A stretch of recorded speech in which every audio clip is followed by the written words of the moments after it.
Hey watch lovers, Brad from Brent Miller Jewelers. And today I want to talk a little bit about chronographs. Not only their functionality, but also just aesthetically, how the subdials are laid out on the dial.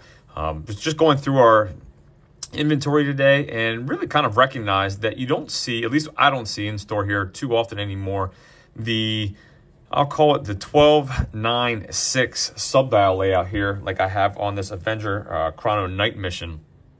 And so, part of that's movement based, obviously. These models here with that layout. I also have an older, discontinued Navitimer we still have in stock with the same dial layout. The movement in these is the Valjoux 7750. And when you compare that to the newer, I guess it's not new anymore, but the newer B01 movement, you have the 963 subdial layout. And so really just wanted to ask you, as a watch enthusiast yourself, do you have a strong preference on your chronograph dial layout?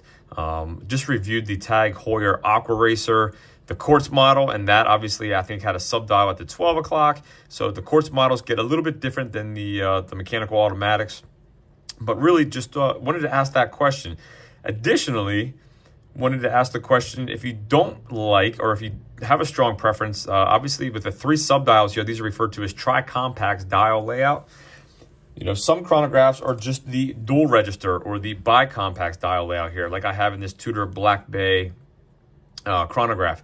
Again, using the B01 movement, so I guess comparatively speaking, similar movements here, different dial layouts on your chronograph. So really, I think it comes down to functionality as well as aesthetics. I know some folks like seeing the 3 subdial layout on their chronograph. The Speedmaster would be another one that's laid out similar to the Navitimer with the 369 on that 3861 movement.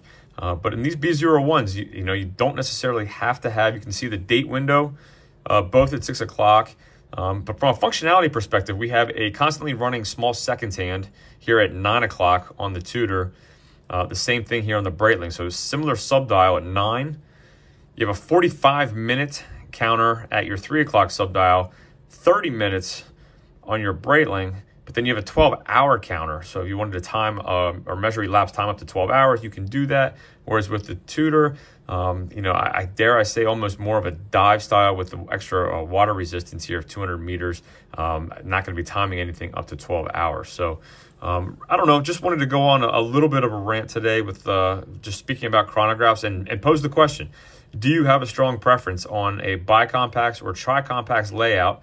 And then from there, what features do you want to see? Do you need to have a constantly running small seconds hand?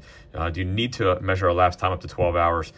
Personally, as a chronograph owner, I don't even know that I've used mine more than once or twice. So for me, it's purely aesthetic. I like the watch, my Speedmaster FOIS. And again, I do like chronographs. I think they're great aesthetically, visually, and if you have the need. But really just, again, posing that question. I'll throw these all on wrist real quick, just if you, I know folks typically will ask to see wrist shots. So these are the group that I grabbed today. Again, this is the Breitling Avenger Chronograph Night Mission, 46 millimeters. So it's going to look pretty large. I did not take dimensions on this, but figured I'd just give you a good look here.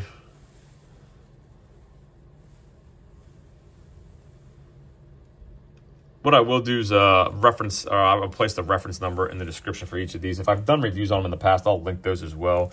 You've seen this one probably in the last couple of weeks. I think I've had it out, comparing it to maybe an Omega of some sort. So again, I'll link that video in the description, and you can see the specs on all of these in those links.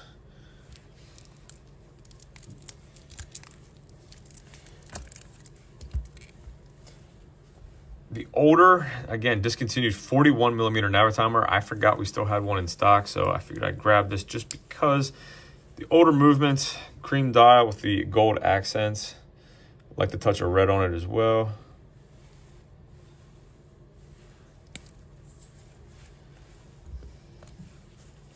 And the Navitimer, again, I think I've had this out again in the last couple of weeks. So just wanted to use these as examples. There's plenty of examples out there. Again, I could have grabbed the Speedmaster as well and did not. So just want to solicit feedback. How do you prefer your chronographs? Or do you even like chronographs? Do you own chronograph in your collection? You know, I sometimes have this thought of the perfect 3-watch collection: a dress watch, a sport watch, and a chronograph. Don't know that I could ever stay to just those 3, but let me know what your thoughts are on chronographs in general, and then how you like your sub-dial layout. So thanks for viewing. If there's anything I can do for you, shoot me an email, brad@brentlmiller.com, and we'll see you in the next video.